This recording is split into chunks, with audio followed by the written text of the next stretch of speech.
I now give the floor to His Excellency Wang Yi, State Councilor and Minister for Foreign Affairs of China.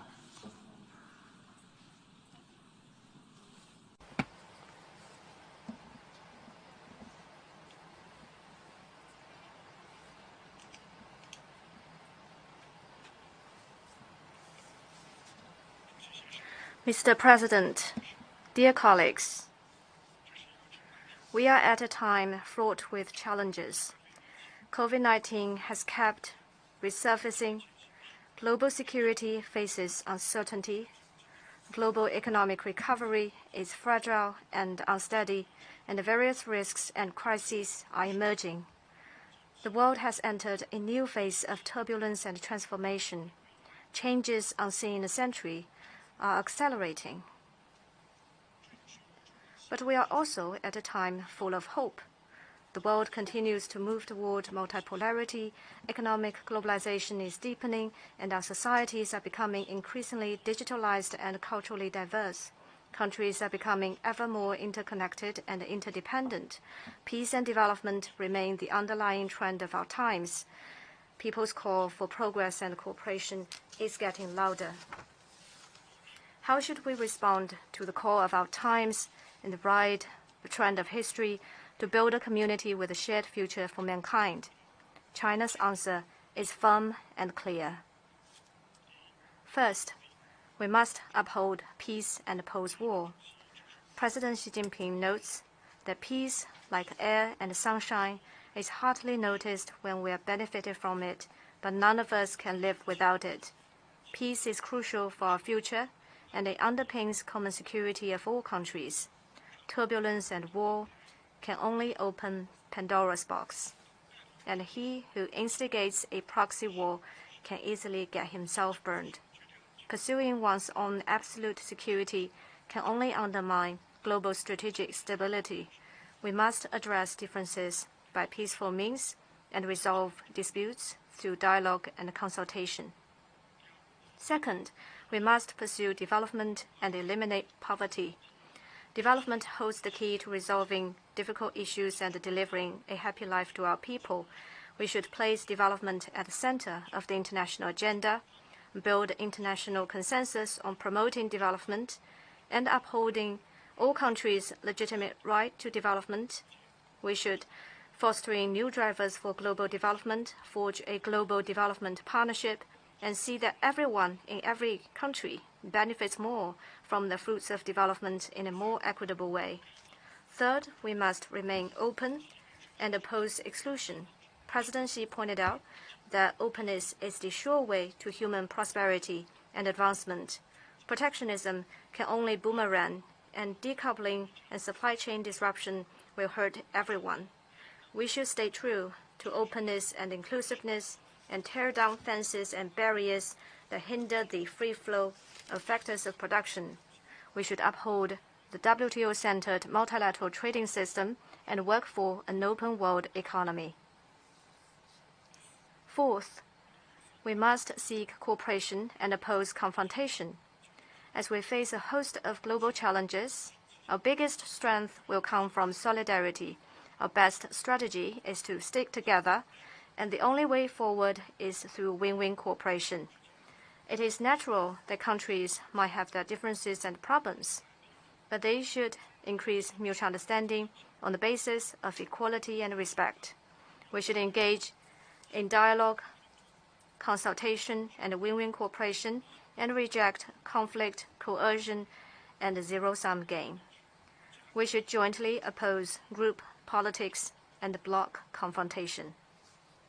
Fifth, we must strengthen solidarity and oppose division. President Xi stated that countries around the world are like passengers on the same ship who share a common stake. All of us should pull together to navigate the ship through storm toward a bright future. Our world must embrace diverse civilizations in order to make continuous advances, and mankind must pursue an inclusive path in order to achieve modernization.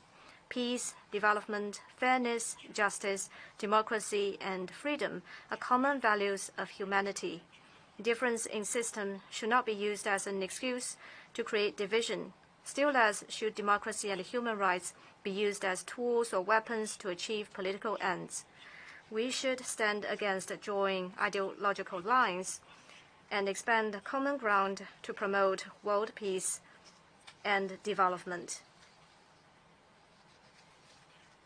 6. We must uphold equity and oppose bullying. Mutual respect and equity of countries big and small is a primary principle of the UN Charter. Major international issues should be handled by all countries and international rules drawn up by all countries together. No country is above others, and no country should abuse its power to bully other sovereign countries.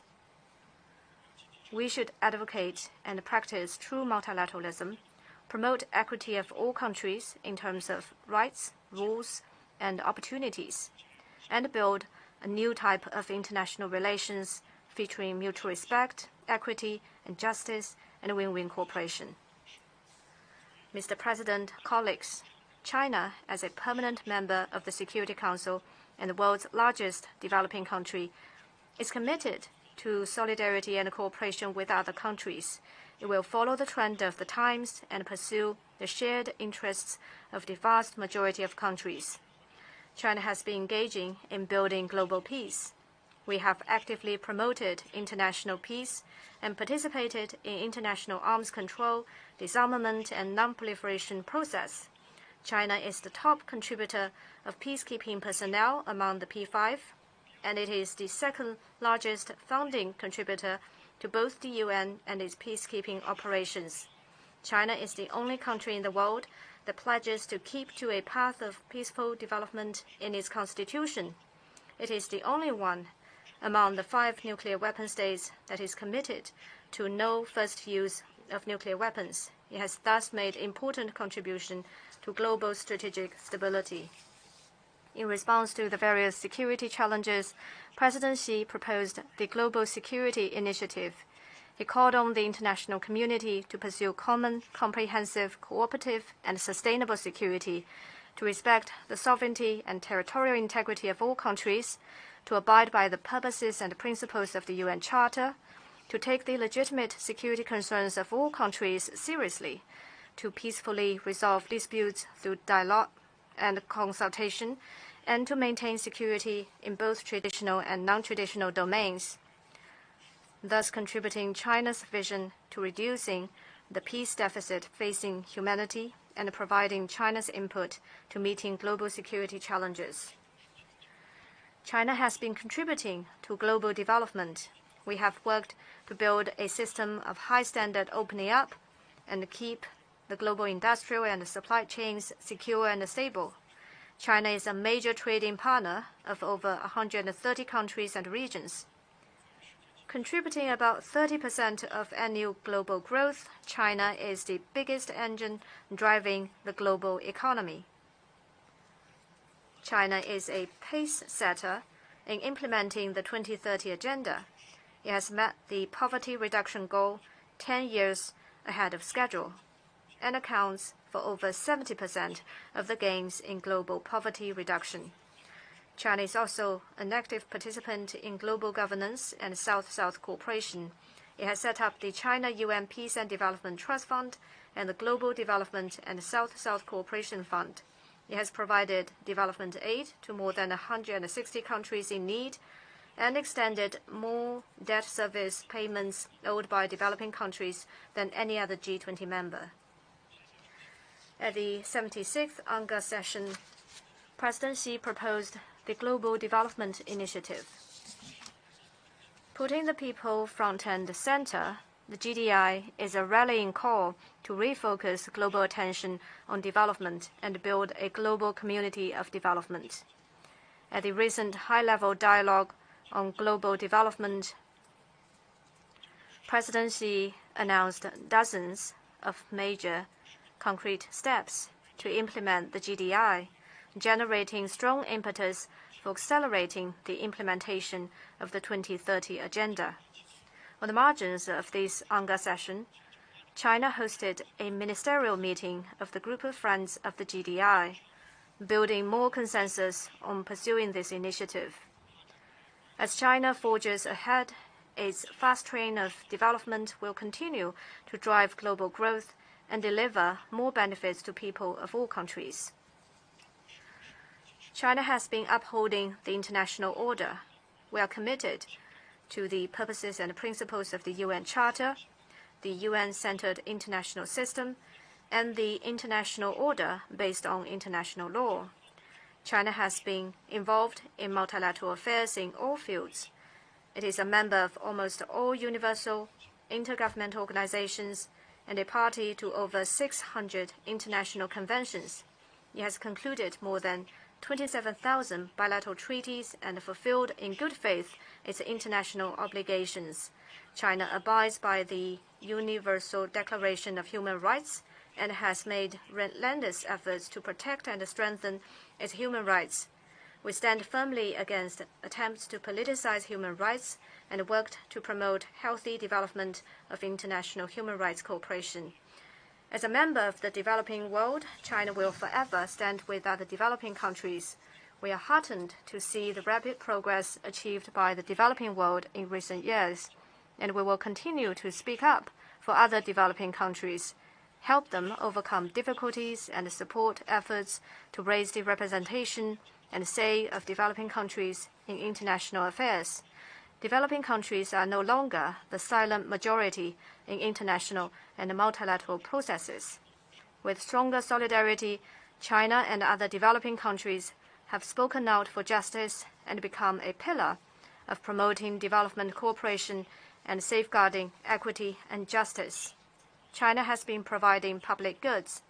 In the face of COVID-19, China has fully advanced and engaged in global cooperation against the virus.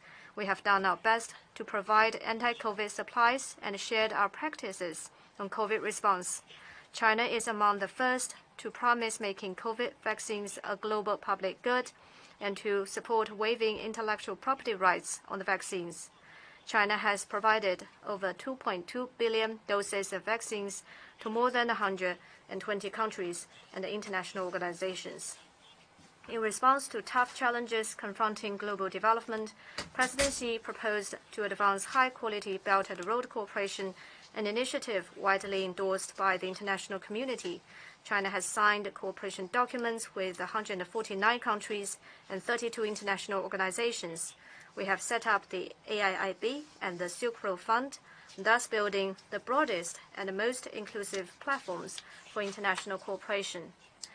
In response to the shared concerns about data security, we have launched the Global Initiative on Data Security as our contribution to formulating rules on global data security. In response to climate change, China is committed to a development path that puts ecological conservation first, one of green and low-carbon growth. We announced the ambitious carbon peaking and carbon neutrality goals and are working to implement the Paris Agreement. China accounts for 1/4 of all the trees planted globally. We are making unremitting efforts for a community of life for man and nature. In response to global food security challenges, China has put forth a cooperation initiative on global food security.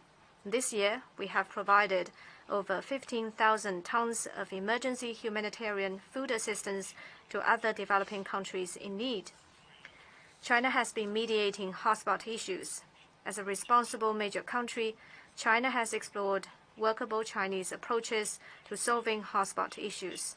While adhering to the principle of non-interference and respecting the will and needs of the countries concerned, China has endeavored to help settle hotspot issues in a constructive way.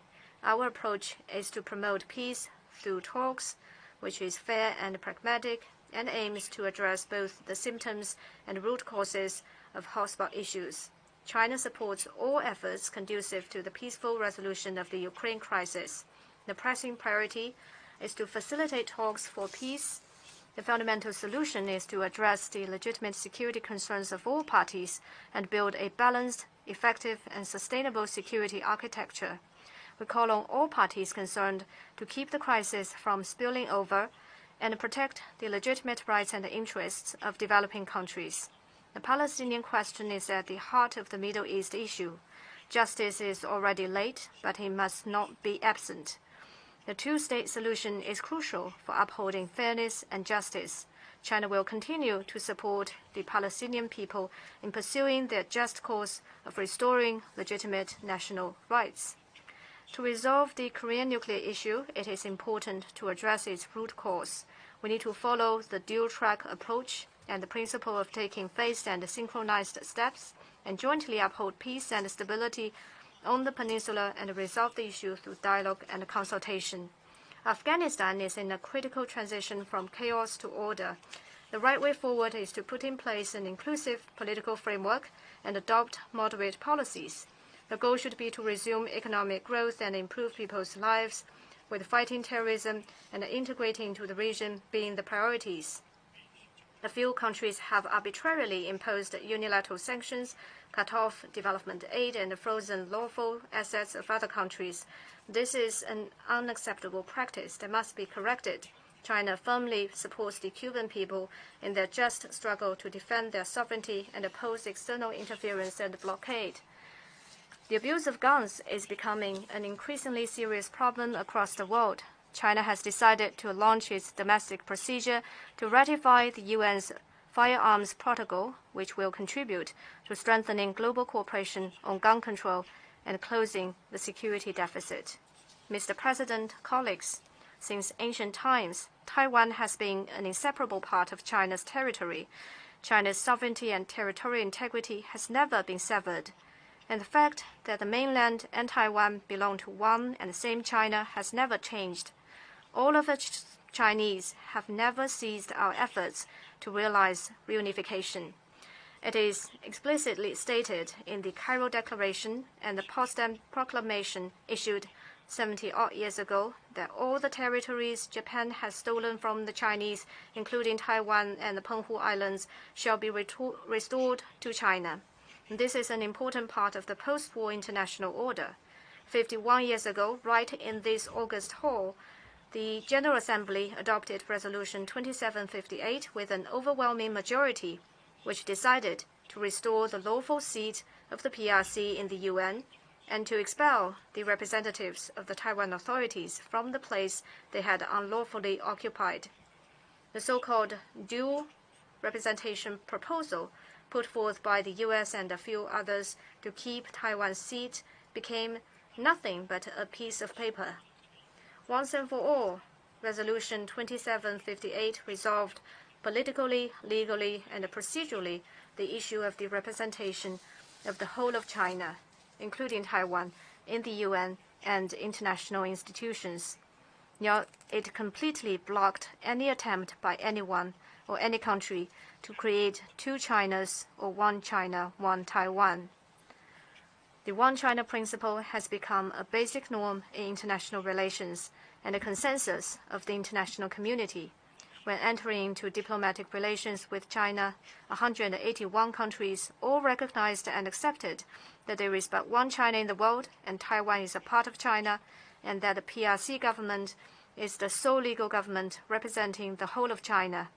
By firmly upholding the One China principle, China is not only upholding its sovereignty and territorial integrity, but also truly safeguarding peace and stability across the Taiwan Strait, the principle of non-interference, a basic norm in international relations that is vital for developing countries. China will continue to work for peaceful reunification with the greatest sincerity and efforts.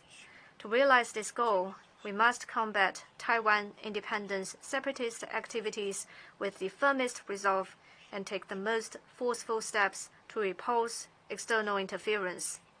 Only by resolutely forestalling separatist activities can we forge a true foundation for peaceful reunification. Only when China is completely reunified can there be enduring peace across the Taiwan Strait. Any scheme to interfere in China's internal affairs is bound to meet the strong opposition of all Chinese, and any move to obstruct China's reunification is bound to be crushed by the wheels of history. The international community closely follows China's development. Since the 18th CPC National Congress 10 years ago, socialism with Chinese characteristics has entered a new era. In the past decade, China has made historic achievements and transformation in pursuing economic and social development. In this decade, it also realized a historic leap in its relations with the world and made historic contributions to the international community.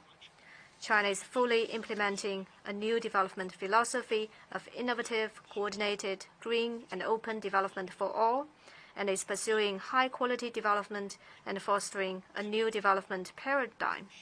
With the strong leadership of the CPC, concerted efforts of the 1.4 billion people, the strengths of socialism with Chinese characteristics, a solid foundation underpinning sustained rapid development, and strong confidence in achieving development through its own efforts, China will enjoy sustained and sound development, usher in even brighter prospects, and make more miracles come true.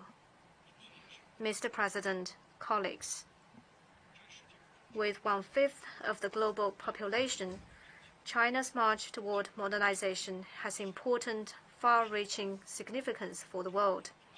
The path that China pursues is one of peace and development, not plunder and colonialization. It is a path of win-win cooperation, not zero-sum game, and it is one of harmony between man and nature, not destructive exploitation of resources. We will continue to contribute our input to meeting the challenges facing human development and make our contribution to creating a new form of human advancement. Next month, the CPC will convene its 20th National Congress. This Congress will, in response to the expectation of all the Chinese people, set well-conceived goals and tasks for China's development in the next 5 years and beyond, and draw an overarching plan for China's future development. Having reached a new historical starting point, China will follow the Chinese path to modernization to achieve its national rejuvenation. China will work with other countries to safeguard peace and development, shoulder the responsibility for boosting solidarity and progress, build a community with a shared future for mankind, and embrace an even better world. Thank you all.